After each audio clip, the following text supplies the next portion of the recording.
Good evening, everyone. Welcome to another edition of the Cup of the Day podcast. This is edition 14. Really getting up there in the double digits now. I'm Nualaoch. Joining me for this week is, as always, Babz. How you feeling? I'm feeling really, really good. I can't wipe the smile off my face. It feels really good to be back after a bit of a month's break. It's a season 2 of sorts, and just delighted to get back into it, get back to talking about Trackmania. Absolutely. And then I guess we should just dive right into it. An introduction that will definitely not make anyone uncomfortable. The reason that Babz can't wipe the smile off his face. We are joined this evening by none other than Spammy J himself. Spam, welcome to the podcast. We're delighted to have you here. Good evening. Good evening. So Babz is a little bit of a fanboy. Do I hear that? You should have seen the episode with Bren. Oh, you can't just immediately compare the two. That's a little bit harsh. Everyone is a fan of Bren. Let's be honest here. It's hard not to be, isn't it? Spam, as we say, we're delighted to have you here. I think we'll just kick this off. I think everyone watching, most people who've seen anything about Trackmania at any point over the last decade or so, probably have a rough idea of who you are. But do you want to give yourself a brief little introduction, just in case there's anyone who's been living under a rock? Oh, yeah, sure. So, I go by the nickname Spam. That is how I basically gained my fame, I would say, in the Trackmania scene. But before that, I had a couple other nicknames. I started playing Trackmania early 2007 with Trackmania Nations Forever. Then in 2011, I started really getting the hang of competing in LAN events, online competitions, and quickly I noticed that I started to get really good, and therefore kept on going and joined a lot of world championships. Won it in 2012. Flew all over Europe, to play in as many tournaments as I could. And still to this day, I'm playing, not professional anymore. I kind of dropped out when I unfortunately ended up in the bottom of the highest league, and I decided to, cut the ties with competitive play. But that doesn't mean that I still enjoy, watching and playing the fun events. Right now, I am in Alliance, and I am managing the Trackmania players that we have, Mada and Solja. And that is where I am now. So that is almost 15 years of Trackmania is summed up in 2 minutes. I want to ask, right? Because you said you got into the game back in 2007. And I think it is always an interesting question is, how did you actually get into it in the first place then as well? What was it that drew you to the game? Well, it was actually a friend of mine in school back then. He said he had a new game. He found a new game, and back then, I was only playing the Nintendo 64. I played Super Mario. I played some snowboard game. I forgot the name. I played Donkey Kong, but never played like a computer game. And my friend, he said, I found this racing game. Let's play it after school. And he showed it to me, and I was like, wow. This is fun. I vividly remember I was driving a full speed track with loopings, wall rides. It was an absolute terrible track, but I loved it. Like from the moment I actually played. Unfortunately, I didn't have a good PC at home, so I installed the game and I was playing at like 10 FPS or something. And it was just the bare minimum that I could play. But yeah, this friend, he showed it to me, and from that moment on, I just kept on playing. Yeah, it's it's been 15 years, and for a lot of people, like, they've enjoyed watching you play and the events that you put on as well, and interacting with your content, which is very much the main activity that you have sort of at the moment within Trackmania. And we'll have plenty of time to dive into that. That's sort of planned for the second half of this episode. We'll go through those, reminisce in a certain way of the good old days, I guess. But the first topic I wanted to bring up, and you've spoken about it recently on your stream, is the most recent LANs that you've taken part in, Gamax and Eraser Summit. So they happened the previous 2 weekends, and I was super hyped to watch them and cast them. It was really nice to have some competitive LAN Trackmania back, and so consistent as well, and such a high level. What was your experience from both? Maybe starting with Gamax and then Racer Summit.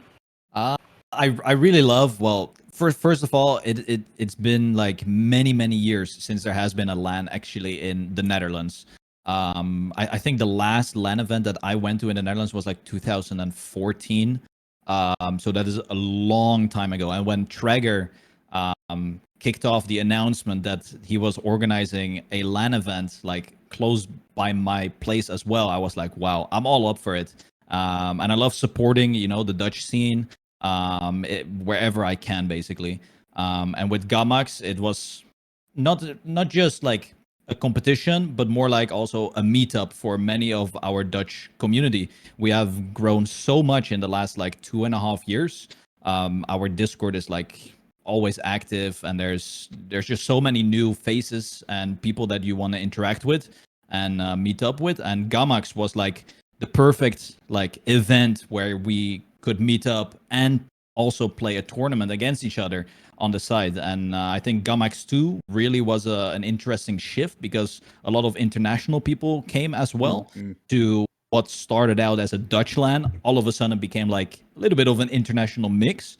And then last weekend, no, 2 weekends ago, Gamax 3 was once again like an awesome meetup. Unfortunately, the place is gonna get, it's gonna disappear.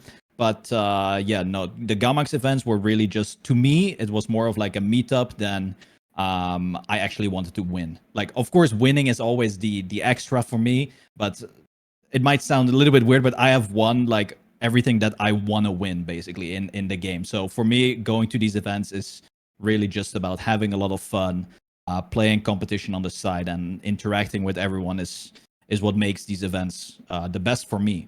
And then the Razer Summit was actually an attempt to have like a massive international tournament.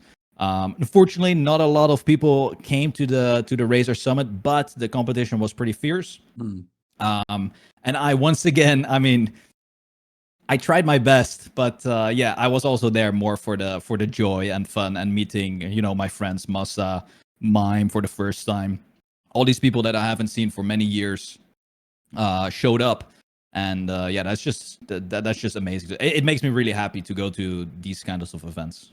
I thought it was really fun in Gamax number 2, especially because you entered the competition there, and it was kind of a little bit Spammy's here to defend the title of best Dutch player in Trackmania and stuff. And there was a little bit of a question of like, oh, someone might beat him, because there's a lot of very good Dutch players now, and maybe he's not going to take it as seriously, that you weren't going to be trying as hard. And then there you were like actually grinding the tracks a little bit. You were like, no, nobody's taking this title off me without a proper fight. Yeah, but the only reason I actually went for the Gamax 2 title was because Stoofs was trash talking me online, and I could not take it. Stoofs reminds me of Massa when he was also around the same age, like quote unquote cocky, gets a little bit, the ego is growing, and then he kept on saying, yeah, I'm gonna you, blah blah blah. So I put extra effort in that event to actually put him in his place, right? Showing like I am still here. So for Gamax 2, I went basically all in. And Gamax 3, I just took it very easy and just enjoyed my time basically. Yeah, because even though it was Stuffs who was trash talking that second event, and you were able to hold on to that title, he did give a bit of a fight, but I think it was clear that you were the top dog that day. In Gamax 3, it was a different story. Obviously, maybe you weren't as invested as previous editions, but it was. And I'm going to ask you, how do you pronounce his name? Because I have struggled with his name, the last winner of Gamax, and I'm not going to say it until you tell me how to pronounce it. But how do you actually say his name? I'm going to be honest, I don't even know how to pronounce it myself. So I just say Knizia. I think it's Knizia. Knizia. Okay, yeah.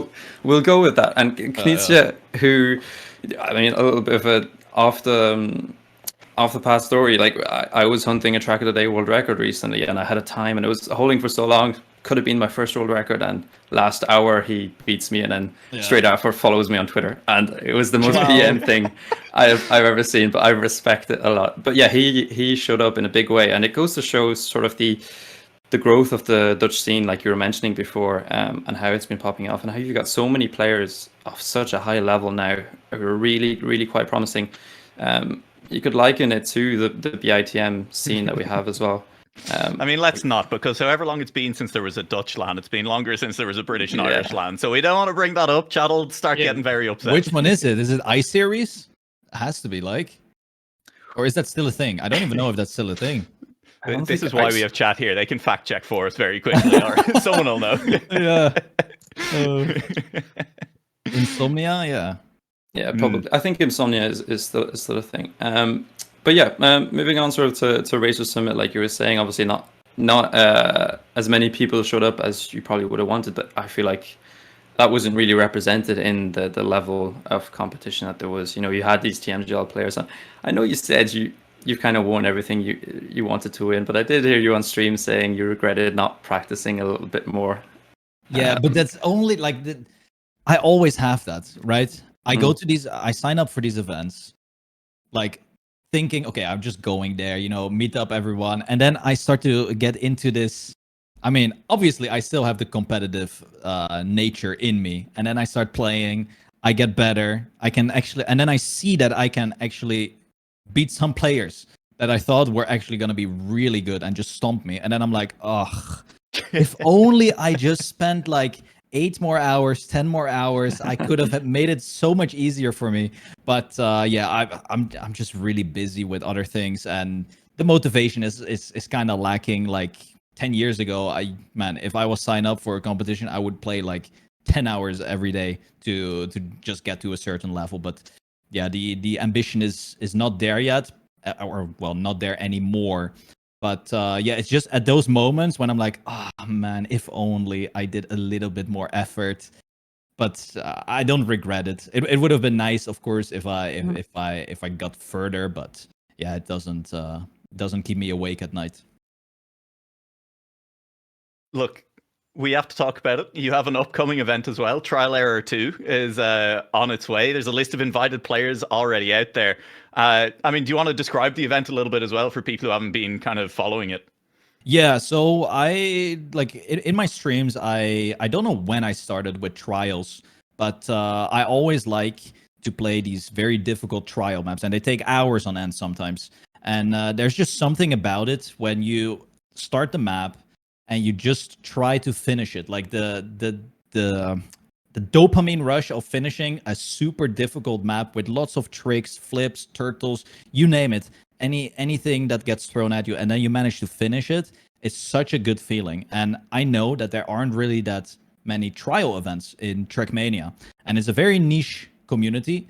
But I love it. I love playing trial. I love watching trial. So I was like, well, what if I start organizing a tournament for this very small community in Trackmania? And I did it last year, and it was a huge success. And mainly thanks to people chipping in for the prize pool. I mean, without everyone that donates, I cannot really, you know, give away just my spare money and stuff. So thanks to my community, just like they make these events happen basically. And yeah, this time around we have a very difficult map. I'm not gonna spoil anything. Simo has done another amazing job at creating an absolute monster of a track. And like you said, I invited 8 players. These were the top 8 from last time. And then there's going to be a qualifier event for another 8 spots. If anyone is listening and you want more information, you're able to join my Discord, and there's a massive announcement outlining basically how to participate and how you can qualify yourself. But the main event is going to run with 16 players, and then I'm going to have a side event for the public where they can also win some prizes. But the prize pool, yeah, like last year was 1,000. This year it's 2,000 euros, and I capped it at that. And like people ask me, oh, why are you capping the prize money and blah blah blah. And you know, you always got to leave room to improve for the next time. So maybe if there's going to be a trial event number 3, it's going to be 3,000. You know, and it keeps just going, and that way you also, you know, keep the hype going for your event, because it would be kind of weird if I start hosting a tournament and then all of a sudden the prize pool is like much lower than the previous one. It just sounds weird to me.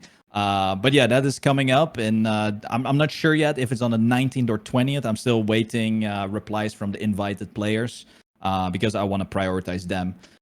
So it's going to be in the weekend of 19th and 20th of August. And how long it's going to take, I have no idea. I am guessing first finish will be between 6 and 7 hours. So that indicates kind of what kind of difficult track we're going to be playing. But yeah, because that's I mean, even with the players that are there, like you are talking to a degree, like Scandir, Hazard, Matt, yeah, Virtual, Bren, Yannick's, like you are talking about really good some drivers. of the top players just in Yes. general, and then also some of the top trial players in the game. So predicting a 6 or 7 hour finish time means Yeah. I'm never going to finish that map. I'll tell you that now. Like, Exactly. No, but I'm looking forward to it, and it's definitely people often ask me, why are you not doing it in Trackmania Nations forever? Because that is where the the hardcore trial people are. But I don't want to host things in an old game. It's super nice to have it in the new game. It can grow a little bit. The trial scene can grow here, and maybe more people get interested, and maybe the map is so nice that people actually want to move and build more maps in this new game. And yeah, that's pretty much the reason why I don't want to go back to the old game. It feels a bit weird to, go in reverse, basically. Yeah, I do. I think the one massive advantage for me for RPG and trial that the new game has is the water physics. Like a mapper's ability to like put water there as a safe catch and like reset the car is it's really interesting, and it's something that I think you see utilized more and more in maps for this kind of style. Yeah, and also a big thing is the flying respawn. It's so nice to have a flying respawn in trial. It's like, oh man, it's perfect. Yeah, it's ideal, and it's great to see it utilized more. I'm also a big fan of watching competitive trial and RPG style maps as well. I think it's really interesting because you really do feel the struggle of the players as well in a way that you maybe don't in kind of more traditional competition maps. They're all just cruising around, making it look easier. Like, I could do that. You realize you couldn't, but with trial RPG, you're like, there's no way I could do this, at all. Yeah, with trial, it almost feels like a little bit like, I don't want to say torture, because it's like I am literally just putting 16 players in like a Trackmania map, and they're like, you cannot leave until you have finished. Type of and you're providing like you've got the stick there, but you've got like the little bit of a carrot where you're like, there's a prize pool, and so you know that they're going to put themselves through it for it. Yeah, exactly. And I am going to watch it. I'm going to enjoy it. There's probably going to be thousands of people that are going to enjoy watching. Many people fail as well. But it's going to be a fun event. Oh, we've lost Babs' voice. Oh dear. Oh, Yeah, it's a disaster. There we are now. Sorry. So what might be nice with an event like that, I mean, you said you wanted to let it grow and you need to leave room for it to grow. But, in 5-10 years, you never know. It could be a LAN event of 6-7 hours just watching people struggle. I mean, honestly, that would be kind of funny. Oh, I think like that'd be such a good. You have like couches off to the side for the casters. It's a very casual vibe, like watching the whole thing. Who knows? I'm all for it. Yeah, I'm not saying no. I mean, I very much enjoy an ambitious idea. Very much looking forward to that. I think as well, collaborating with Simo, like you said, he's a name. When you see his name on a project, you know it's going to be of the highest quality. And I mean, even the names of the people that are already invited, it's going to be of the highest quality. And it's, as you said, Nualaoch, something that's very enjoyable to watch as well. The talent that they have, these players, like Hazard is one in particular who recently has been showing that talent a lot in RPG and trial. So yeah, very much looking forward to that. The last little point that I wanted to talk about before we do move on to the next segment is just World Tour a little bit. The World Cup is coming up towards the end of the year. You've done discovery on the maps. You've put out some content on YouTube. What is your expectations for the whole process? If we're talking about the map pack in general, I think it's a very diverse map. Is it enjoyable to play after? Like, if you have to imagine, like, a first discovery is always going to be fun to play, but these players are going to be driving these like a singular track for like 15 hours straight. So is it going to be fun playing a map like that after you've already done 15, maybe 20 hours of practice? It's going to be hard to decide. But I like the way that they went with the double kind of driving style per map. Some maps have dirt, road, the other has tech, lol, you name it. I kind of like it. Very crazy maps as well in there. Like if I think Backflip, for instance, is a ridiculous map at first playthrough, but maybe it's going to be one of the easiest, for instance. You never know. But I think the overall map pack is really good. I think everyone will have like strong maps and everyone will have like weaker maps because of the fact that, like I mentioned before, there's like two styles kind of in each map.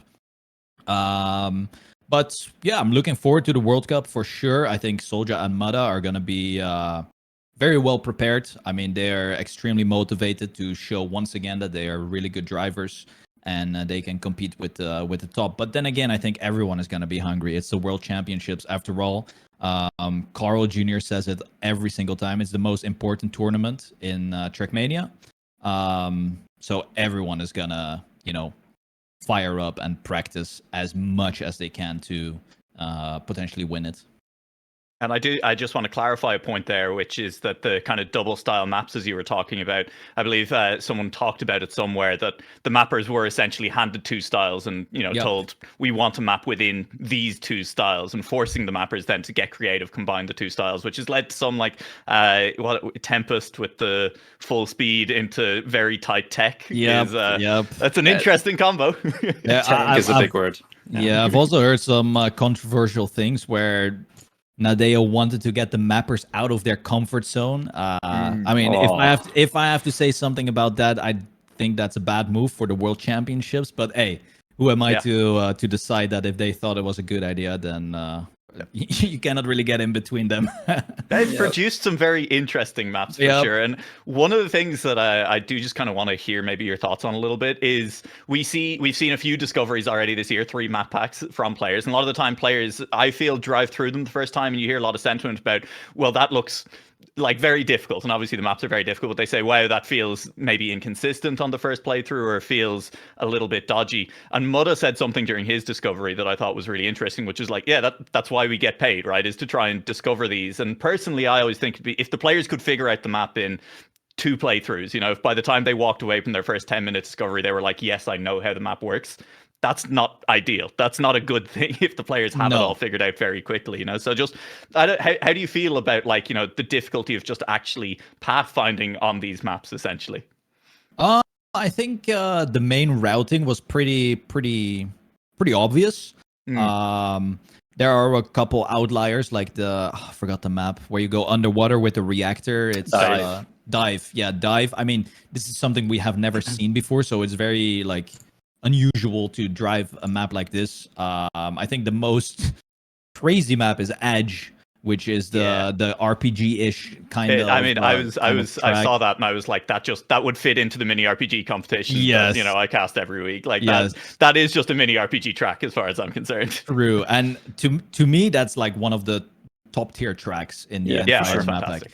It's gonna be so incredible to watch a map like that, because you need to be so precise, you need to be so focused, because driving let's say Cosmos, for instance, is the plastic tech map with the helicopter camera.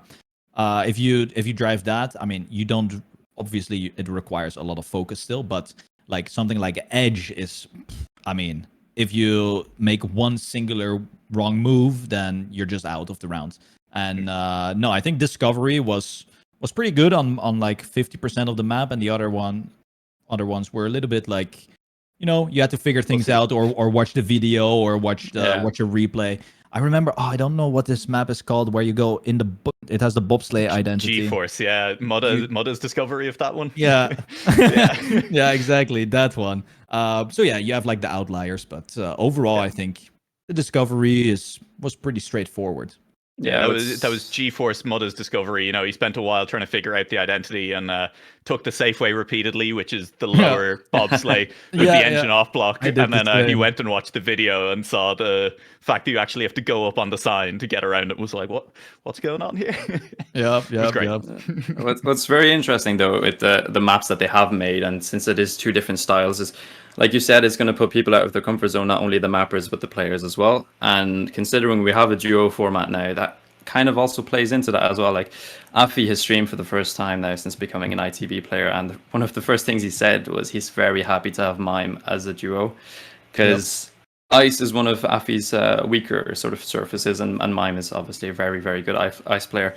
So it's going to be interesting to see how those dynamics work, and what maps the duos sort of lean towards. And obviously Grenadi is another one that we could mention for dive. But yeah, that's all going to be very interesting. And I did actually want to get maybe some early predictions from you, and maybe looking at some of the regional teams that could be competing in the event. Who do you think maybe might take the win overall, and who do you think could be a dark horse?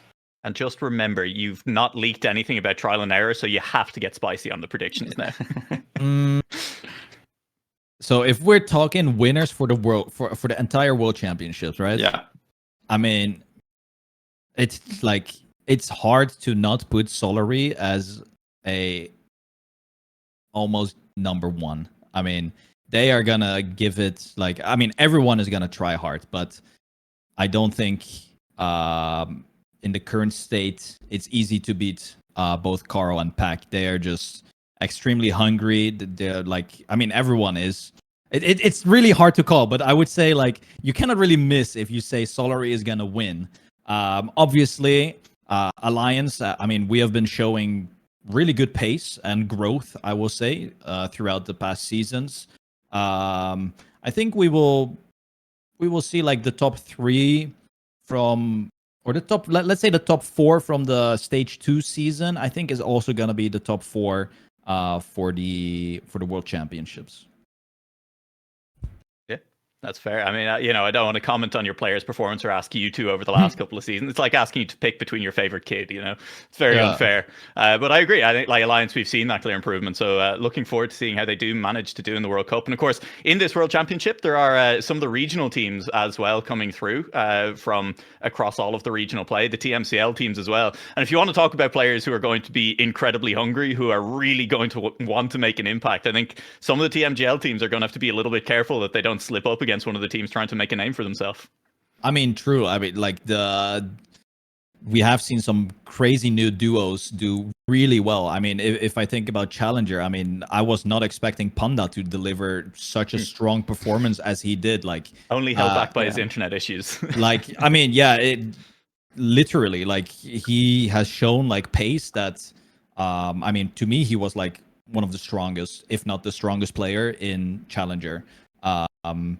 And yeah, I mean, there are definitely players that are extremely hungry to move up, but then again, like TMGL is a different type of environment. And if I have to think about it and be honest, maybe the top challenger teams could battle it out with the bottom of Grand League, but then again, like it's so hard to tell whenever I see these stats come by and then people are like, oh yeah, like the challenger teams did these times so much better than the Grand League times, and I'm like, yeah, I mean, you cannot compare. Like, sure, the stats say that, but if you are playing at that high level, then it's like it's just different. It's hard to explain the different vibe that is in like a Grand League when you are playing a match. There's so much more on the line, I feel like, as well, because yeah, it's the top dog. I mean, if you play bad, you could potentially just get benched from your org, and well, then what are you gonna do then? And I think one of the interesting players in that conversation for me is Scandir in particular from Alternate Attacks, who was like incredible during the Challenger League. At least stage 1 and stage 2 was very, very good as well. And a lot of that was the consistency, because he was fast, but he was also the most consistent player across Challenger League and Grand League in hitting his times. But those times were generally a little bit behind the Grand League, and like keeping that consistency when you're playing against players who are driving that 2 or 3 tenths faster around, as you say, like it's a big jump up. Like it's a huge amount more pressure to try and keep up. Like you make one mistake and it's immediately punished, and things just start going out of control very quickly. And yeah, I'm looking forward to seeing some of those matchups in the World Championship. We got a taste of it with the All-Stars, but debatable as to how hard some of the Grand League teams tried at multiple times in those. So like World Championship, it's gonna be so much fun. I'm looking forward to it. True. I don't think the name All Stars is a good name to have for the tournament if we have seen the performances. Listen, it let me quote Smash Mouth song repeatedly during the broadcast for it. So like, as long as I just get to sing Smash Mouth lyrics all day on broadcasts, I'm okay with it. Okay. I see. Now, thank you for the predictions, and some of you viewers might have seen me looking at my screen to my left for a little bit during that, and Spam, I can see you looking at yours as well. Yeah. And I can tell you that we haven't been completely honest with you thus far. So we've had a good first half an hour of the podcast, and we're going into the quiz. But we do have a little surprise for you heading into that. Chris, can we send to the quiz screen, please? So you might see that to the side there is a mystery guest box, and I can tell everybody watching that Spam doesn't know what's going on here. And just a few hours before we went live, I didn't even know what was happening either. But we're here now, and I am absolutely delighted to introduce a former Dignitas member, former world champion, former manager of Dignitas. Bergie is with us today. Hey guys, thanks for having me. There he is. Now, this was not planned even this morning. I have to thank Hotspot for getting in touch with Bergie to make this possible. Yeah, Bergie, thanks so much for joining us. I think you dropped out there a bit. Or was No, it? Is he it on didn't. my end? No, I think it's your end. probably it's Norwegian internet. Yeah. I heard thanks for joining. So yeah, no, my pleasure. You know, I have a lot of history together with these guys, both Spam and Hotspot. So it's just my pleasure to help out. I think this is going to be fun. And we'll have plenty of time to get into that history in the second half of the quiz. Sorry, not of the destroyed. of the episode. Well, you might get destroyed by the chat because, unfortunately, Spam, you're not competing against Bergie. Oh, okay. You're competing against yourself. It's All right. myself and Bergie who will be asking you questions, and I cannot stress this enough. This is the important part of the I see. podcast. You see, whenever we get members on, anyone, this is what they look forward to. I've heard Bren practiced. He did his research before he came on. Okay. So how this is going to work, we're going to ask you a series of questions. Bergie's going to ask you one first, then myself, and vice versa. There will be a certain amount of points on offer for each question, and by the end, we'll see how you fared up compared to the amount of points that you could have gotten. So there are 41 points on offer. It's quite a long quiz. It's probably the most difficult one I've put together. I'm not going to lie. Jesus, don't do me like that. I'm not 18 anymore. Come on. I mean, it's the return of the Cuppa Today podcast. We have to make it special. And hopefully there'll be a special performance from yourself, Spam. But yeah, obviously no pressure. Okay. So, Bergie, are you ready to ask the first question? Sure, what an honor. All right, are you ready, Spam? Yeah. I actually don't think you will get this one, so it's a tough start. Oh, God. Okay, here we go. Which Dignitas player competed in ESWC 2007 for the United Kingdom? That is going to be... Is it Darky? Is that your final answer? You think so? Eh, Darky? wrong. No. Can I have another? Incorrect. Can I have I mean, another try? you can have another try, but I don't think you're going to get a point for it. Shit. 2007. Yeah, I have no idea. That was before I even attended one. Yeah, dude, I don't even. That's when I started playing Trickmania. Yeah, well, it's R2K. R2K, really? Yeah. Oh, I didn't know that. I did not know that. I mean, I called it. Well, that means that we're off to a poor start, unfortunately missing out on the first point. I mean, yeah, Bergie called it. But second question is your chance at redemption, Spam. So I need you to tell me, how many World Championship titles did Dignitas Trackmania win during their existence? Okay, so we have one. So we have Bergie. We have me. We have Carl. We have Carl. Oh, did he get 3? Oh, it's 2, 3, 4. Oh no, we also had Xenogear. Wait a minute. Yes. So it's 3, 4, 5. And I'm not sure if Carl won like I'll go 1, 2, 3, 4, 5. So it's 5 or 6. I'll go with 6. You're very, very close. It is 7, unfortunately. Huh? So 7. Xenogear, me, Bergie, Carl, another Carl? Well, I tell you what, Spam, if we do it this way, so you've missed out on the point, but if you can list me the years of the World Championships, I'll give you a point per correct year that you give me. Okay. So we have. I don't even know when Xenogear won it actually. So the first ever is the old school Carl. Okay. Then 2007. That's Did he one. get the second one? Dude, he didn't answer, but now you kind of gave him the point. My bad. My bad. Wait, did I It was win? 2007. Yeah, you kind of got that one gifted, but I Okay. guess it counts. Yeah, so he got 2007, 2008. Wait, who got 2008? Oh, is that That's the year, yeah. that is the year Mhm. that Frost got it? Then 2009. 2009? I mean, I know 2010 is Bergie. There's What was two. who was 2009?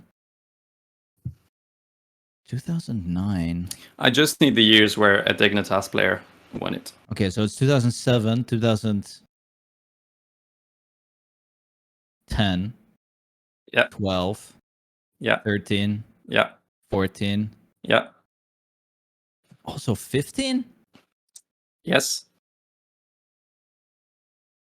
When And was the last one? And 16? And 16. That is 7 What? points Wait. going your way. So it was wait, 2016. We won Were we- it. We won it 6 out of 7 times from the year that I won. But we also disbanded in 2016, right? Yeah, but the World Championship was right before. You Yeah. see, that's where it went. Yeah, it's a tricky one. Yeah. 2009 was no ESWC, by the way. It was only World Cyber Games. Oh, really? Karyan was still not in Dignitas back then. All right. His history lesson. Third question from Bergie. Which emoji did me, DVD, and you mimic in the photo we took during ESWC 2011? Sup, son? That's right. Can you show it? Yes. Hey. I know that one. Easy, Hey. easy. Easy point. Easy point Wait, on the who board. made it? It was Select, right? The StarCraft Yes. player. Yeah, Select. Yep. All right. So easy point. Moving on to question 4. How many Dignitas players attended ESWC 2014 and who were they? If you can tell me how many, you get a point. If you can give me the names, you get a point per name. So, Carl, That's one. me. 2. Oh, was it Saber? Was he there for us? I mean, Pack. No? Pack? In 2014. 2014. Oh my god. I mean, you were there, Swamp. Yeah, that's Yeah. what I said. I was definitely there. Who else was there? Wait, was this your last? Bergie, was this your? Wait, I can't remember. If this was the one where you had the unexpected. Maybe. Fuck. I'm so bad at these. Why is there a quiz? I thought it was a podcast. Love it. I have to use my brain. I'm not Good. sure if I should laugh or cry because this is interesting. Why? I don't know. I expected more from you, dude. I have to be honest. No, you think it's just memories. I forget about these things. Yeah, I guess you're a goldfish. Wait, so I mean DVD was not there. He was gone already. I can't remember. It's me and Carl. These are the only, and then I put Bergie in there. No, Bergie did like another year. I remember this. He came back and then he had a very strong year. So are we going to leave it at 2 or? Yeah, I'll just stick with 2. I don't remember. I can tell you that there was a total of 6 Dignitas players in that year. Oh, and now I know the picture. Now I know the picture. Henry was there. Dignitas Insane. Yeah. Who Who were the 3 others? Oh, we took that amazing picture. You've said one of the names already. Yeah, Bergie. Yeah, Bergie. So he's the 4th. 2 to go. Who were these other 2?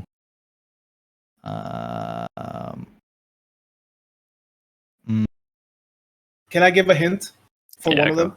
Yeah. You mentioned Saber, but it's another English player. Jono. Mm-hmm. Wait, Also, Jono played? Side note, Saber was Dignitas, the next one. Oh, yeah. See, that's where it goes wrong. Mm-hmm. So Jono, and then the last one. Who is this last one? So we had... I'm trying to imagine this picture that we took on the stage.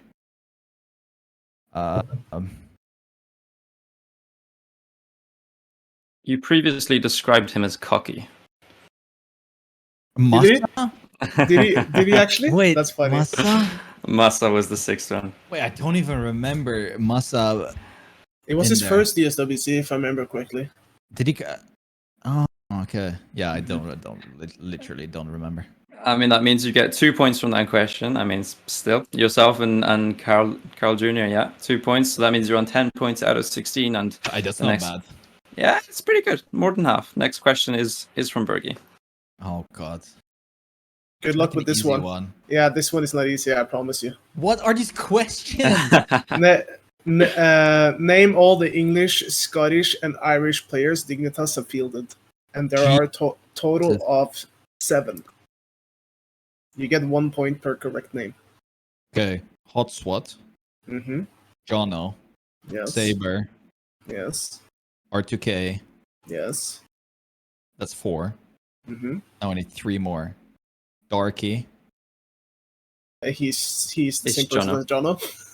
Oh, that was Are you trying to cheat? Just trying to cheat. That's ace. trying to trick you guys. Wait. One of them you should 100% get. The other one you should likely get, and the last one I'm certain you will not get. So that's where the bar is set. I'm a great motivator, by the way, guys, as you can tell. There was a picture of one of them on your stream. Pack. Pack is one of them. That's 5 out of 7. It's Leo?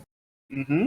Yeah. He wasn't there for long, but he was there. No, he was there for and then he got kicked because it was so bad. Oof. No, Wow. okay. Wait, who else? Wait, how Who's the many do last I have? I need You one have more. 6. You have 6. I'm impressed already. Zakubas. No, it's a good shot though. Yeah. No, I don't think you know this person. Foe. Foe? No, I Yeah. don't know. Who's No. that? That Who? was that's way before Who? way before my time. This was also before I joined them, but I knew he was playing for them.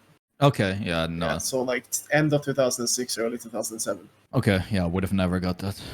before you were born. Yeah. So that is a total of 6 out of 7. That was a good question for you, which means Yeah. we bump you up to 16 out of 23, is it? Yeah. Yeah. Okay. Now, next question. I need you to name the 3 biggest rivals in team tournaments from back in the day. 3 rivals. Yeah. So we had the classic Acer. Yeah. Would Yo-Yo Tech, would that be like Acer as well? We What is have them something? as the same answer. Yeah. Okay. Then we go with actual rivals. Don't think of it as like rivals, as in the relationship between us and Acer was pretty fierce, right? But think of it as teams that we quite often Competitive. faced in like the Final Four. Yeah, I'm thinking of this. Oh, what was this? I mean, BX3. The last, I can tell you this for the last team. I think I know. I don't think you were actually playing. I think you joined towards the end of that rivalry. Mythics. Yes. Yeah. Good. I'm impressed. Mythics. Yep. That's Wait. 3 out of 3. 3 more points on the board. Mythics Moves had you like up to 19. really good play, like Sheaf and stuff. Holy. Do you remember who we recruited from there? Nugget. Right? No, he went to Acer after. Oh, Yo-Yo okay. Tech after. Yeah, but there's another person that you already mentioned too. Wait, who? Carl. Oh, Carl. Oh yeah, I remember that. That's for the story time. Yeah, I remember that. Should we move on to the next question? Next question. That's me, right? Yeah. All right. So, we did face those three teams quite often in grand finals, but there was one TMM tournament where we didn't face one of those. Do you remember which team we faced? Who did Dignitas face in the finals of one TMM tournament? And we won, of course.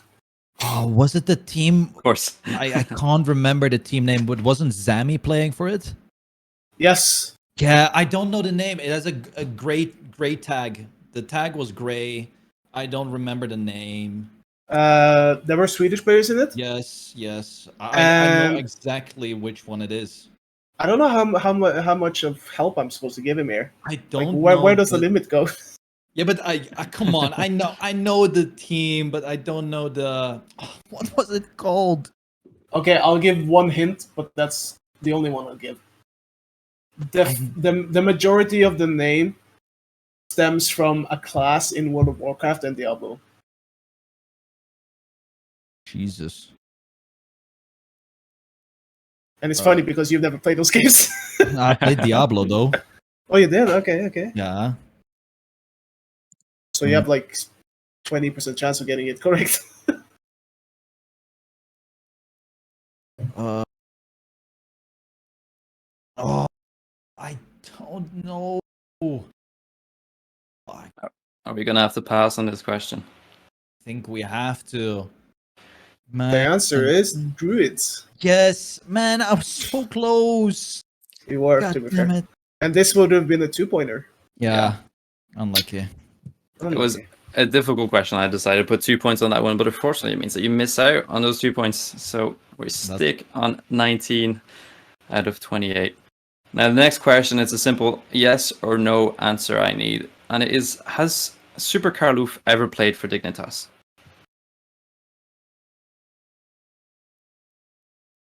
Don't look at me. He has not. Bergie, is that the right answer? No, he has. What? So When? back in 2009, we recruited 3 French players, and they were in the team for like 2 months or something. It was Carl, so Super Karloof. It was Wrapped, and Tonnis, if you remember him. Oh, yeah, okay. Yeah. For 2 months. Okay, Yep. well. I guess. Played. Yeah. Maybe he booted the game 3 times. Maybe. All right, next one. This one is a tough one. This is also a yes and no, but it yeah. Okay. Anyways, did Hotspot ever attend the World Championship event?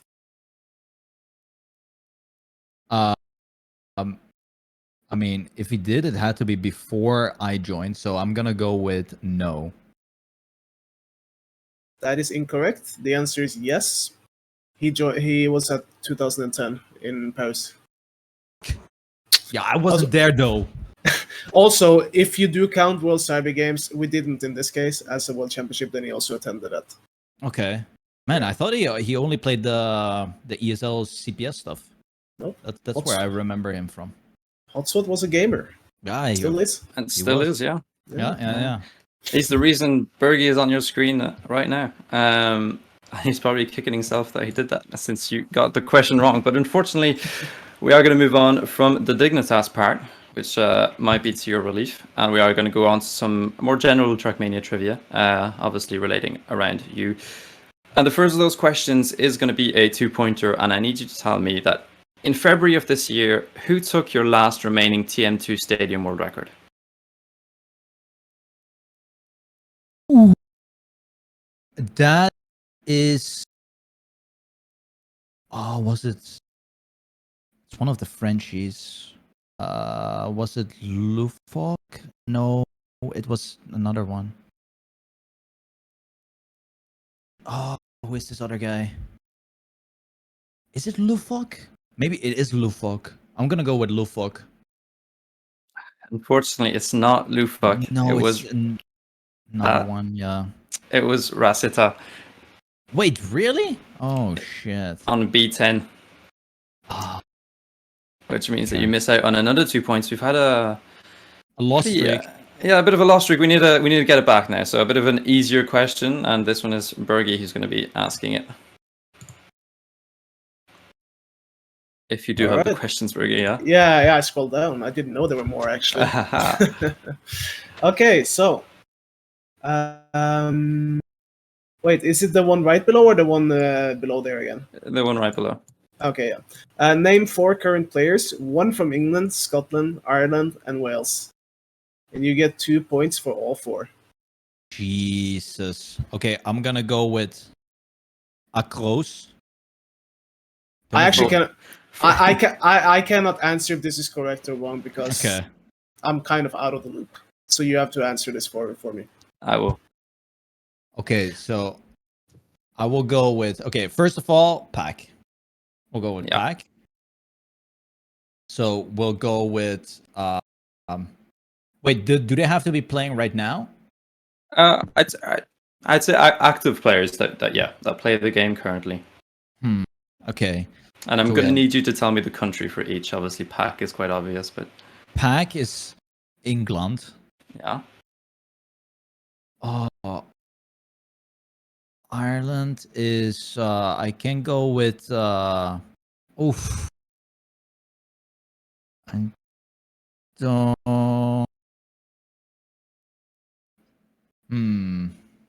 I don't know where these.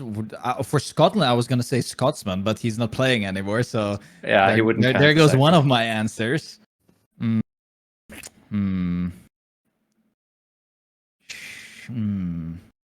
I don't know where. So there's Bosbes, Akrosa. These are the 2 that I just now know, but I'm trying to remember where the hell they are from.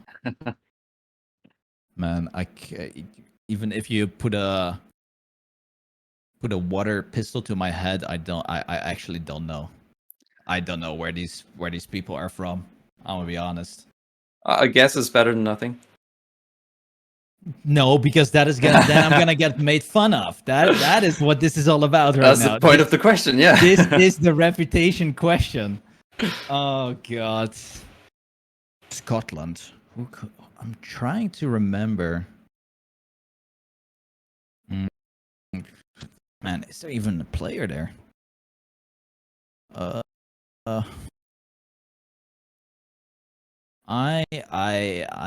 don't know. I actually don't know. I'll tell you have what. No clue. If you've gotten Pack from England, if you get one more, I'll give you half of the points, so you'll get 1 point from this question, just to avoid the losing streak. Jesus. So a player from Scotland, Ireland, or Wales. I mean, I said Scotsman. I think you should just give me that one. I think I saw him play yesterday, honestly. I think you're trying to blame the quizmaster, and that is not gonna work.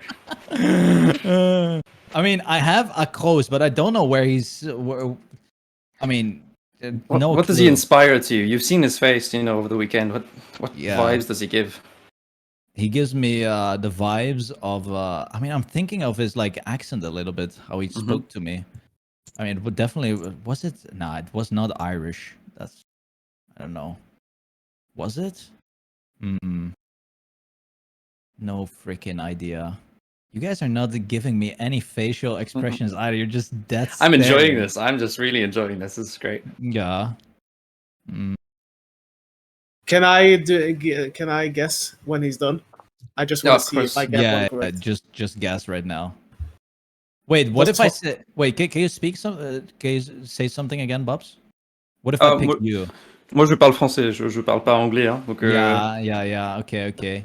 What if I put you as oh, this is gonna be disrespectful if I get this wrong. I'll say Ireland. You got it right. Yes. There we go. Give me those points. Yeah, congratulations. I'll give you the 1 point. It was a struggle, but we got there. Yeah. Nice. Well done. So finally, we get a point on the board. We're back on a winning streak of sorts. And the next question is from Bergie. Okay. Let's see here. So, in 2022, you hosted a Christmas endurance event. Yeah. Apparently. Yeah, I did. Do you remember who won it? Oh. It was not me. No, definitely not you.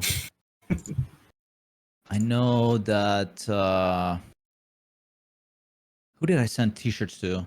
I mean, I sent Bran. Was it Bran who won it? Can't remember if it was Bren who actually won it all.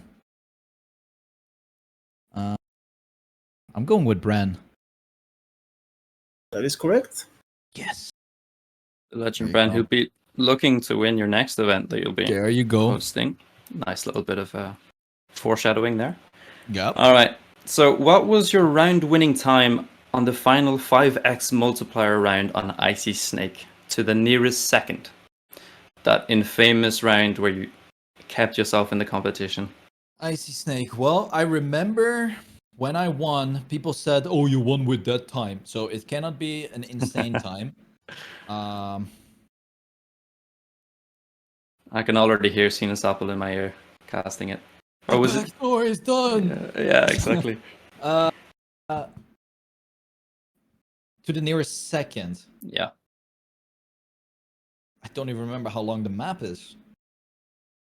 I think I did like. I think I did. I mean, I did a okay-ish time, but I do remember. I mean, it was It was 2 rounds, so it has to be like 2 minutes, something. I can't. 2 minutes. What can it be? I mean, the round wasn't 1 minute plus. I think 2 minutes, 13. 2 minutes 13.9. I'm locking it in. I mean, this is probably a time where you're wishing you were a little bit slower because it was actually 2:14. No.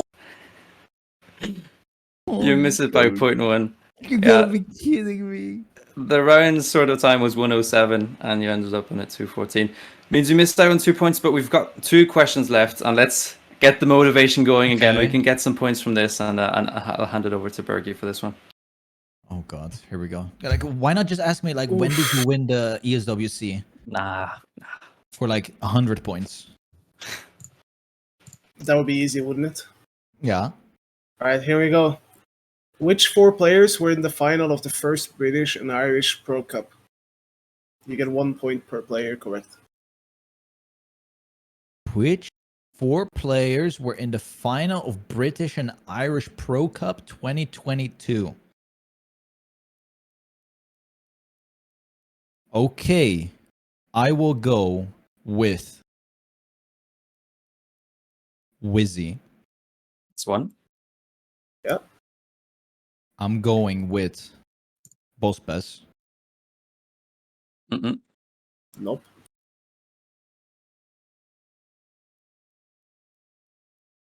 I am going with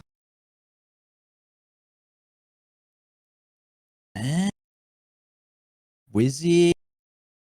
Was Apples already playing like back then? I'll go with Apples. Probably not. No. I'll give you one more guess, and if it's incorrect, we're gonna have to stick with 1 point. Yeah, I'll take the 1 point. But you've got one more guess. Close. Fortunately, it is wrong. The 3 other players were Pac, Saber, and Jono. What? Yeah. Why were they playing that tourney? I mean, Turbo said it to you on stream at Racer Summit. I can get the clip. What? I'm guessing it was the same reason Carl played in some tourneys. Okay, I see. And didn't in others. Interesting. Yeah, but that means you get 1 point from that question. We move up to 24, I believe. And it is the last question of the whole quiz. You've made it this far. Congratulations for making it true. Can you get the last one correct? Sure. In your last game on stream this evening, who were your teammates? Oh, my teammates. That was Yeah. CoPro and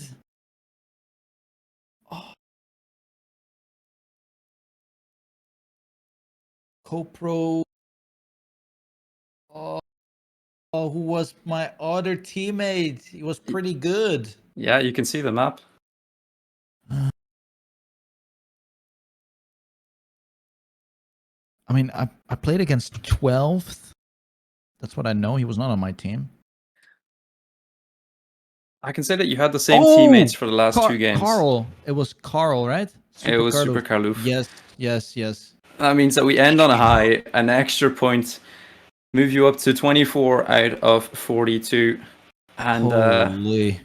that's just over half. I think that's a respectable score considering the That's pretty difficulty. good. I mean, Yeah. I got memory loss. I think you can be happy with that score. I think that's a solid performance, especially with the intimidation that myself and Bergie have been giving you. But congratulations, well done for making it through the quiz. Thanks for being such a valiant participant. Oh, I got a headache now. Yeah, and we'll get back to the chatting. Using my brain a bit too much here. Yeah, I mean, hey, I'm delighted to be back. I'm very happy to see you here, Bergie. I thought it was very unfair that you didn't get to participate on the other side of the quiz, so I've prepared a very special one just for you. One question for 100 points. What year did Spam win EWSC? 2012. I mean, No way Spam. he got it. I can't believe that you just didn't put up 100 points like that during your quiz. You know, it's still things to learn there, obviously. That is true. Bergie, as I say, I'm delighted to have you here. I first came across your name in Trackmania via Rocket League when I was talking to your Rocket League caster for 00 Nation Swaces, and we were talking about some Trackmania stuff, and he came back and was like, oh my god, the manager here won a world championship in Trackmania. So that was fun, and I've kind of been aware of you ever since and looked up some of what you've done in the past. But for those of us who haven't, done some digging in your background, do you want to introduce yourself to the people a little bit before we dive back into story time? How much time do you guys have? We can keep going all night. Yeah. Okay. I'll try to be swift. So yeah, obviously I have a history in Trackmania. I used to play Trackmania for 13 years ish, give and take, maybe 12. Played professionally for about 9 years. Most of it was in Team Dignitas together with Spam here. And I became world champion once, as we might already know. And yeah, had a great time playing the game. I still have a lot of love for it. I don't play it anymore, but I do follow the scene because people like Spam are still in it, and yeah, he's a good friend. So yeah, that's what I did in the past. And then after that, I dwindled a little bit into poker. So I played that professionally for a couple of years. And then I finished my bachelor's degree, which has led me to being the esports manager of 00 Nation. Yeah, I mean, hey, it's a storied career so far, and I'm sure many chapters left to come. There was mention during that quiz of a possible story that sounded interesting. I don't want to get back to it, of signing a player away from a rival team. There was a couple of grins there when that was mentioned. Does either of you want to elaborate on that a little bit? Yeah, so just to get that straight, we didn't directly sign him. Like, we didn't steal him, but there was an incident in a grand final that team participated in where a 12 or 13-year-old Carl basically was a little bit late to the match of school. It was crazy, right? When you're at that age, how are you not skipping the last hours at school for your STC final? I think that was the tournament. So the captain of that team got visibly upset at Carl, and Carl didn't perform up to his potential as well.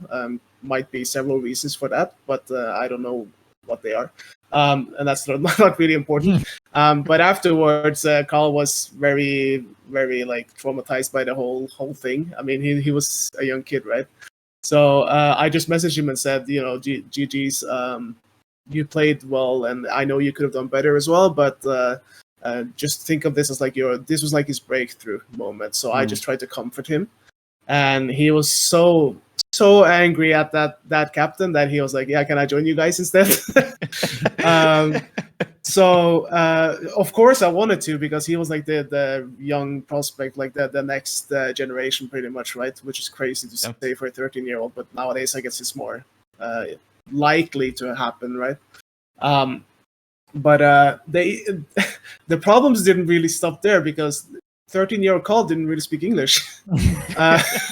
He's from Quebec, which is a French main-speaking city.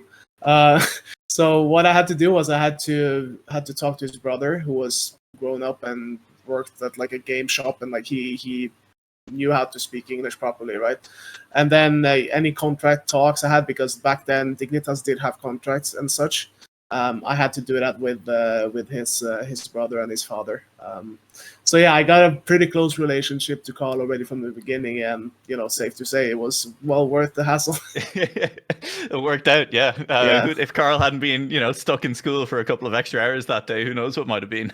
That's true. Stay in school, kids. Yeah, and in these sort of early days, like the good old days, like a lot of people call them, and I can't pretend to know everything that happened back then. I just love listening to the stories that you guys have, especially about Dignitas, because Hotso is a close friend of mine nowadays, and then he loves to reminisce. Even yourself, Bergie, and Hotso in DMs throughout this whole episode have been reminiscing. I couldn't stop you guys from chatting away, which was great. But sort of during this whole time, kind of. I don't even know really what my question is, but it's like it was a different competitive era, and how maybe does it compare to what you see nowadays? Probably more of a question for Spam. I don't even think you can compare what is happening right now in the competitive scene to back then, because back then we had the organizations which all had like 12 to 15 players underneath them. And we were mainly just playing team tournaments in ESL. We had the STC, we had the Nations Cups, and I don't think you can even compare that time to what we have right now, because back then you had a clear like two tournaments. You either had the team tournaments or you had the straight up solo tournaments, and right now it's like mainly only solo. Well, now we have duos, but it really just was funneled down to just solo tournaments with the new Trackmania, and the whole team aspect kind of disappeared completely. So yeah, I don't even remember what switched during what year as well. Of course, we have the dark times where competitive TM was kind of in a huge downward chart. I can't remember what year that was. That was 2017, I think, right? Was it 2017 where around that time? Yeah, pretty much when I quit. Yeah, so when basically when Bergie quit, that happened. The downfall of Trackmania happened. No, but we had like a massive period of like there was no interest in competitions. Yeah. Teams were like disbanding left, right, and center. So yeah, if you have to compare it, I guess you can compare it right how it was before. Right now, with the more casual side, you have these small team tournaments like EMC or other like mini tech tournament competitions or mixed tourneys, where it's like you have a 1v1, a 3v3, 4v4. Those type of events were pretty much all that we were playing back then. Plus then the solo events. So yeah, there's like a clear like difference between the new age and the old age. I sorry, I have a hot take on this. Yeah. If you want to hear it. So obviously what Spam just mentioned in terms of the dark age, right? That is a big reason to it as well. But I genuinely think that people that played competitively in the past, or even just played the game, they had a different motivation to play it. Like they were genuinely playing for fun. I remember myself as well, every time I was invited to an ESWC, even though I like kind of knew that I would be because of my skills and whatnot, right? It was still so amazing to receive that honor. And I think it was the same when we played in those team tournaments. It's even like Nations Cup, just representing your country, right? But then there were more LAN events that popped up. Some people were starting to get paid in terms of salary, even though they were minuscule back then. I'm not saying like they are millionaires today as well. Wrong game. But there's a big difference, right? But then after like 2013, 14, something like around that time, the Dark Age started, right? And then the shifts completely changed. And I feel like pretty much since 2019, maybe when Trackmania 2020 came out, it shifted again. But people are still, stuck with that feeling of, I play for not necessarily the money and the fame. I play because I enjoy the game.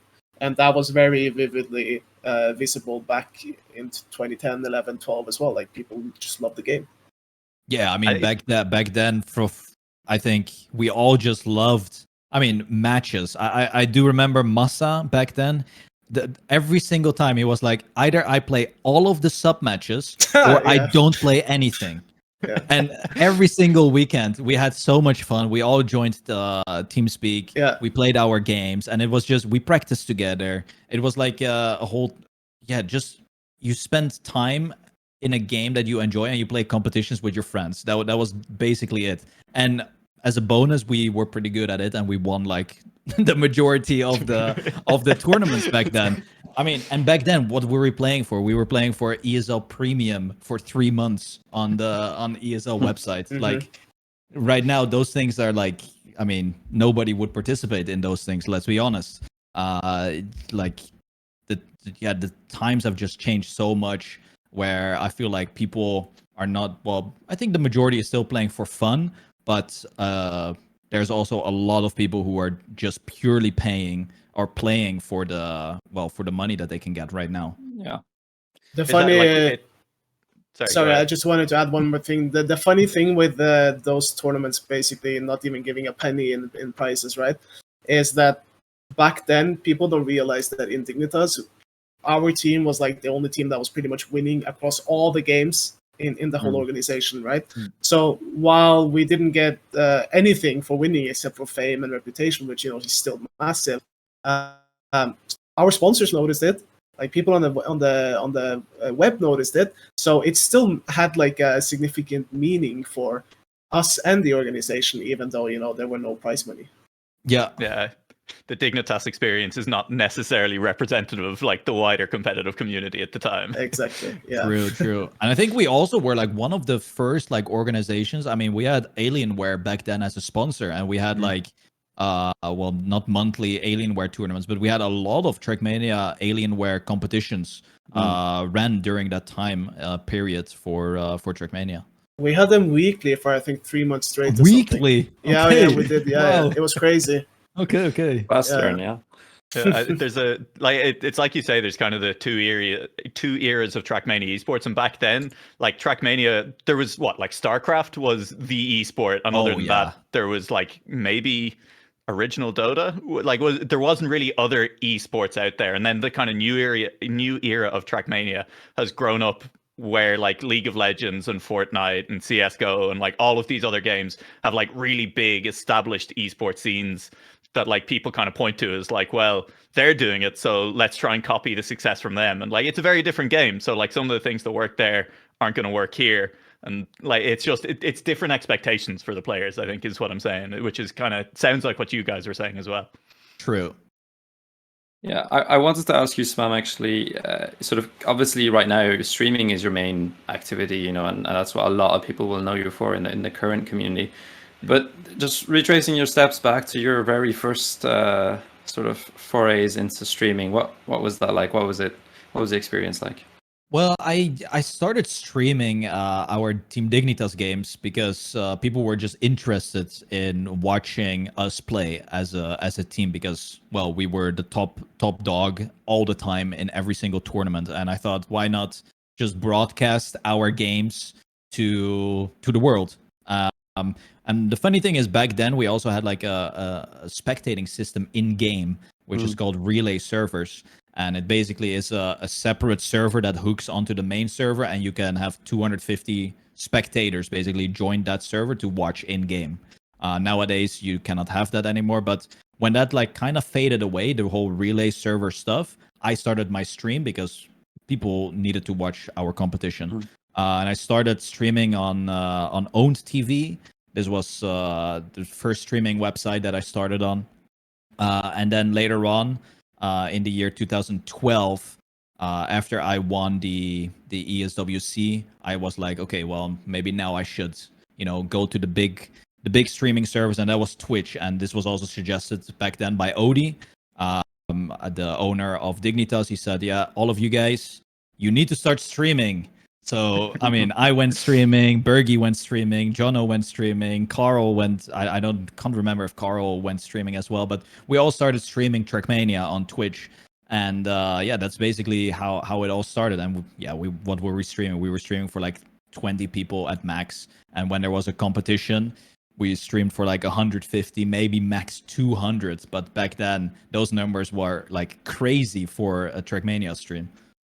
I thought it was really fun earlier. You were talking about how a friend got you into the game, like just some guy came to school and stuff. And I'd say like there's a decent number of people in chat at the moment, or watching or in various communities who got their start because they came across your content, right? Like, so what I'm saying is a lot of the community owes a lot of gratitude to that friend of yours who came into school with that game one day. I mean, true. I mean, for what I know, he kept on studying, and I think he went to law school, and he has like an insane job right now. But then again, I basically chose the path that I'm always like this. Like, I do things that I truly want to do and love doing, and even if it's a risky path, I like taking those. And I have very supportive parents that also allowed me to do all these kinds of things. So I am I know I'm very fortunate that what I have built, basically. And it took many years, like the first 6 years of streaming, I mean, or 7 years, I didn't even earn so much money that and right now, I mean, I can make a living of it, and I can support my friends, my family in a way that I couldn't dream of. So it has come a long way. Many years went into this, and I'm very happy with where I landed right now. And obviously, we mentioned the sort of dark days of Trackmania, and during that period, sort of, maybe not even during that period, but like doing my research sort of for this episode, I came across the Fuse Kids, which was your team before Alliance. And I just kind of wanted to ask you, what was the Fuse Kids and what was the team? The Fuse Kids was basically a team that was the only organization that wanted to take me on as a player, because after Team Expert disbanded, I was left basically without a team for 1.5 years, and I was Massa also knows this. I think I also talked with Bergie about it, that I was really close to pulling the trigger of completely stopping everything, because it got to the point where it was too risky. Like, it was either I continue on playing this game and try to become a professional at it, or I just drop everything and I focus on my studies and continue in that way. And then, I mean, I'm emailed like 100 organizations. None of them replied. And then there was one person who messaged me, and that was the owner of the Fuse Kids. Philip is his name, and he was the owner of the Fuse Kids, a Benelux organization. So it was something I've never represented, and it was always like kind of a dream to represent a Benelux region organization. And so for the first year in TMGL, I drove under the flag of the Fuse Kids. And I did that for another year, 1.5 years maybe. And then also they decided to disband, basically. They now became Lowland Lions. Maybe you're familiar with this name. They are also a Benelux-based organization. But the Fuse Kids pretty much saved my career. Because if they didn't take me on, I would probably not have been here to tell this story right now. So yeah, I owe a lot to them for sure. Bergie Spam just mentioned that you were one of the people that he was talking to for maybe advice about what to do at the time. Were you telling him just hang it all up? Just, it's time to quit, man. Yeah, but he doesn't listen. He doesn't listen to me, so I knew that he was gonna keep going. And here we are. Yeah. Nah, but I still remember that to this day, because people might not know this, but Spam has been rather on the unfortunate side of the receiving end, I guess, of situations that have happened up during their career. He's worked very hard, and that shows as well. Like, look where he is today.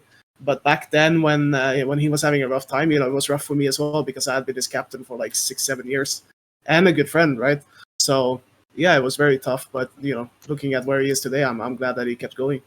Yeah, and the main annoyance back then was, I remember Massa went into big at the same time, and some others got like an organization, and I was like the only one during that time that did not find anything, all the way till the last possible moment where I was like, okay, well, if it's not happening this week, I will literally, just retire and move on. But then, boom, it's like it's like a miracle. It just happens, and yeah, I mean, forever grateful to Philip who recruited me. So moving from that, then you've landed at Alliance, which is wonderful. They have a team. It's 2 players. With kind of those struggles that you've had in mind with like just landing an org, because we saw that even relatively recently when Mime was playing in TMGL, he didn't have a team behind him as well and things. Do you feel like this kind of 2-player structure and things, like there's a little bit more investment from teams in it? Is that must be good for players then, right? That there's like more likelihood that there is a team for them to go to if they're good enough. Definitely. But there's also a huge commitment from organizations to commit to like 2 players and have a streamer.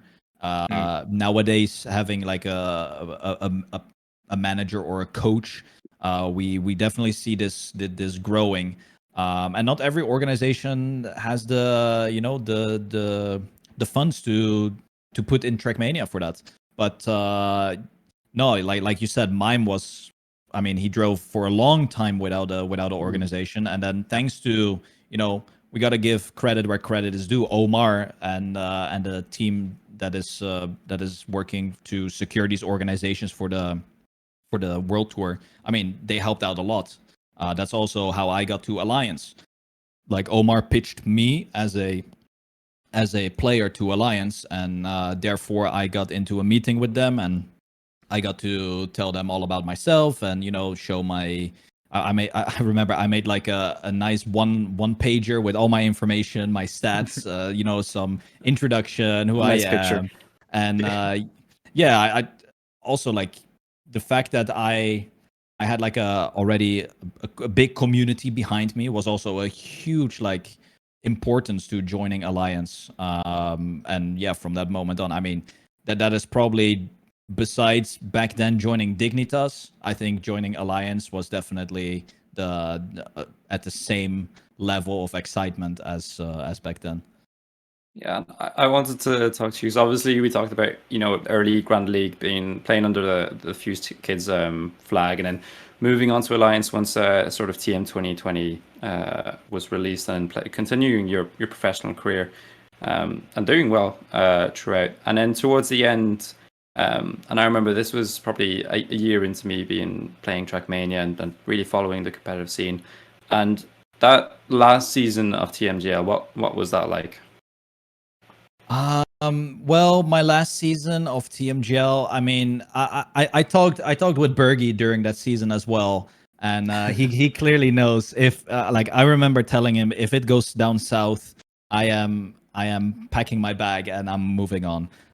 But the last season of TMGL was, I mean, it was a rough one. I've said this many times. Like it was so draining mentally to put in so much time and effort.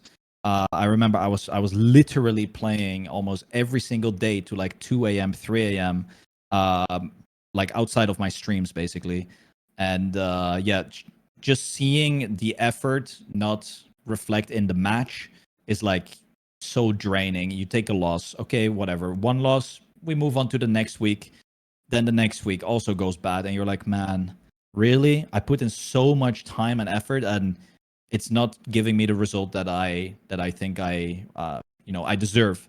Then another loss, then okay, a little bit of a positivity in week 4, nice, and then back down you go. Like it was just a mental roller coaster that season. And I remember the last 2 weeks I often was on a call with Bergie and Carl. Just I was practicing. I was just in voice comm with them, and yeah, we just talked about just life and if I'm just gonna stop playing. And I was like, yeah, well, if I end up in last, then so be it, and it was over. So like 2 or 3 weeks before the final step, it was already pretty clear what my decision was gonna be.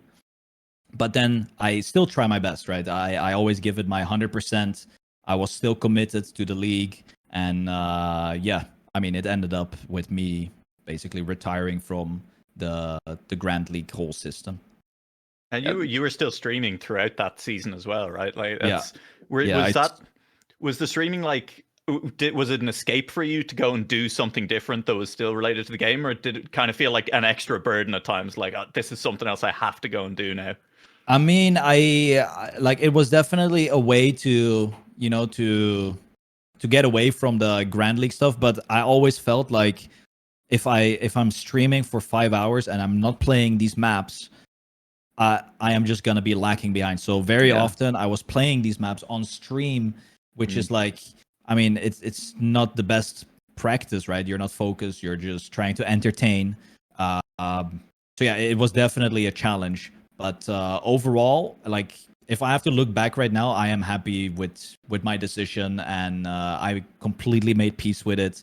I mean, I've accepted, like during that season, I accepted that I was just not the in the same shape as I was in 2012, 13. Like those were my peak years of Trackmania, and there's no denying it. There's also no shame in me admitting that. Like people were just better than me, and I lost, and I stepped down, and that was yeah, it was a tough decision.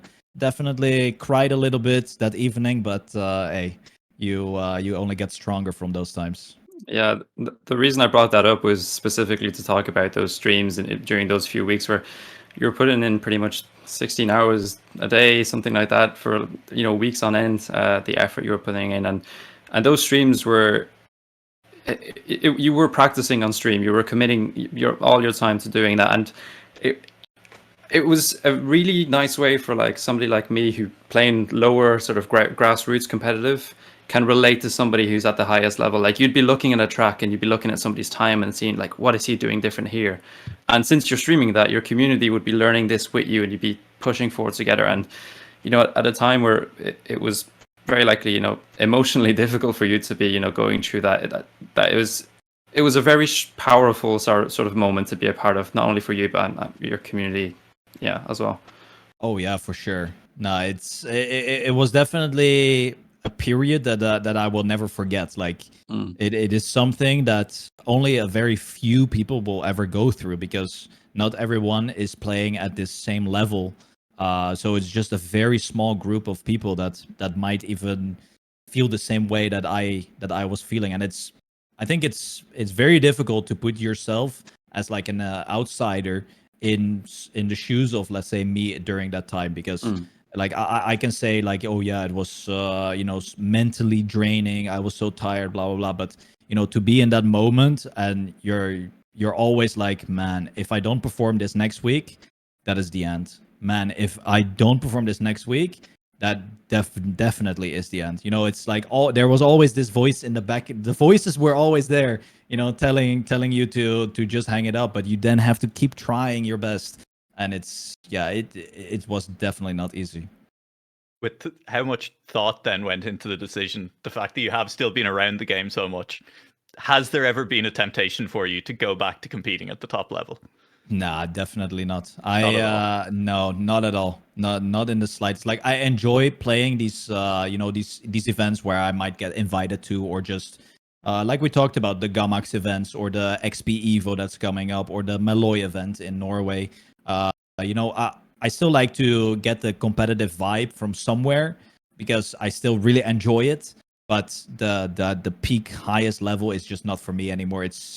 Like I can confidently say I'm completely out of that, and I really enjoy the position I have right now as streamer, content creator, and now managing the alliance players.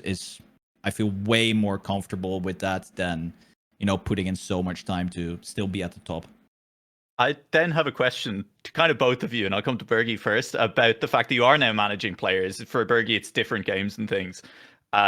with hearing so much about that balance of streaming and competing at the highest level and how hard it is, Bergie, is it a positive to you if you're looking at players to sign or if players are in your org? Is it a positive to you if they're also streaming and putting the kind of brand out there? 100%. Yeah, that's probably.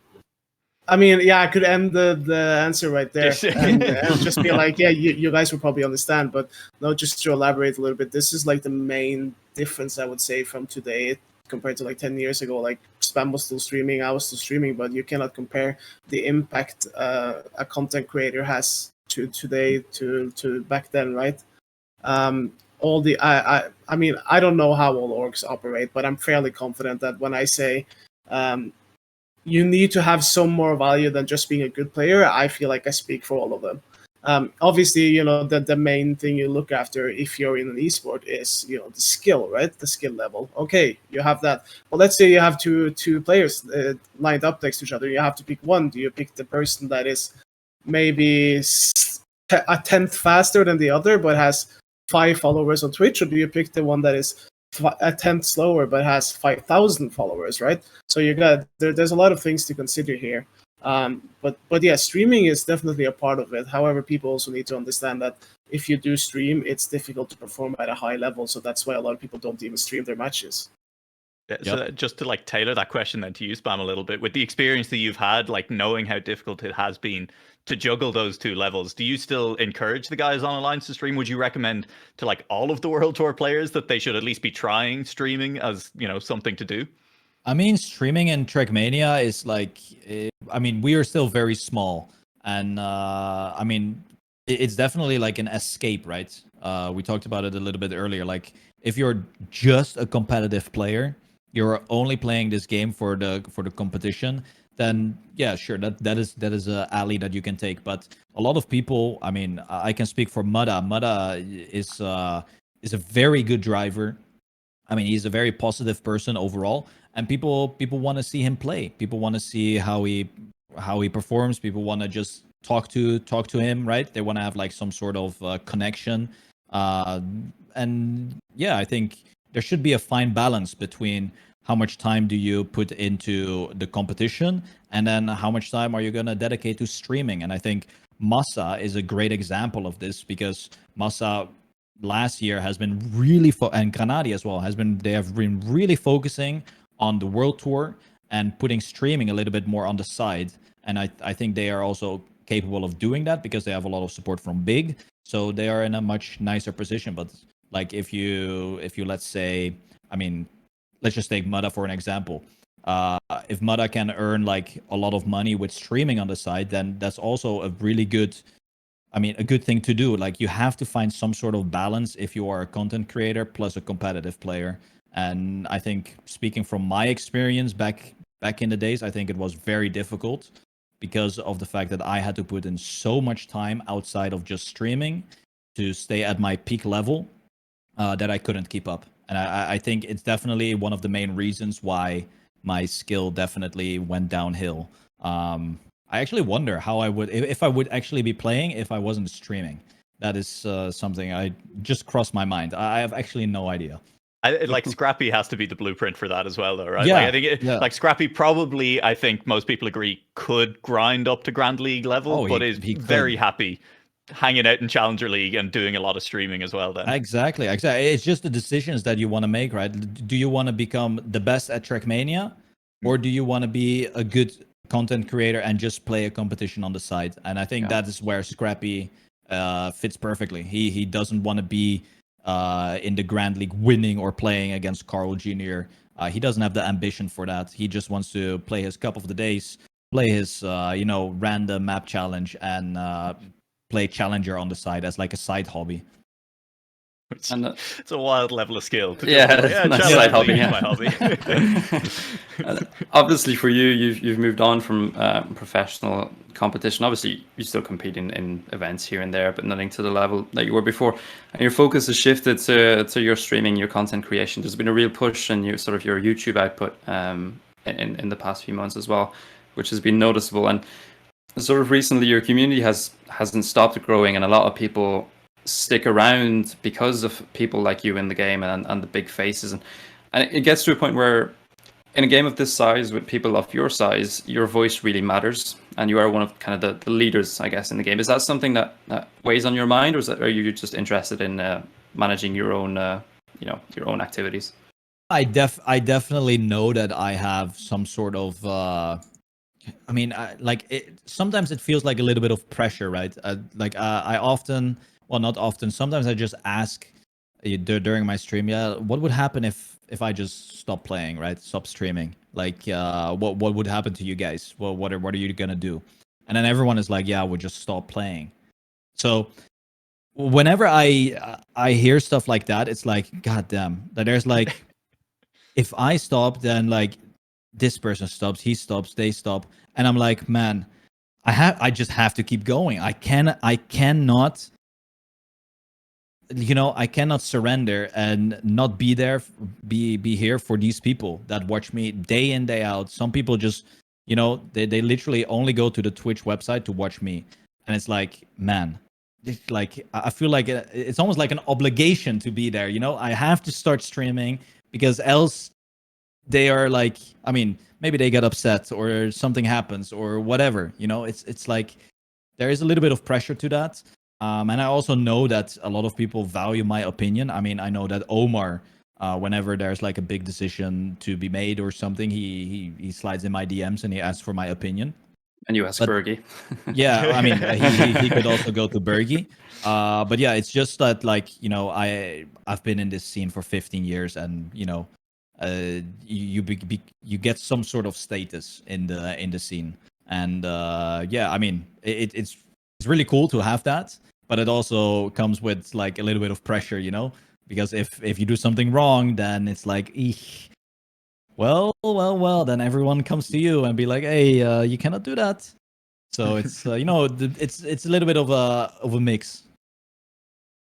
So I guess probably the last question that I have, at least written down, is with the platform and your situation at the moment where you're at now.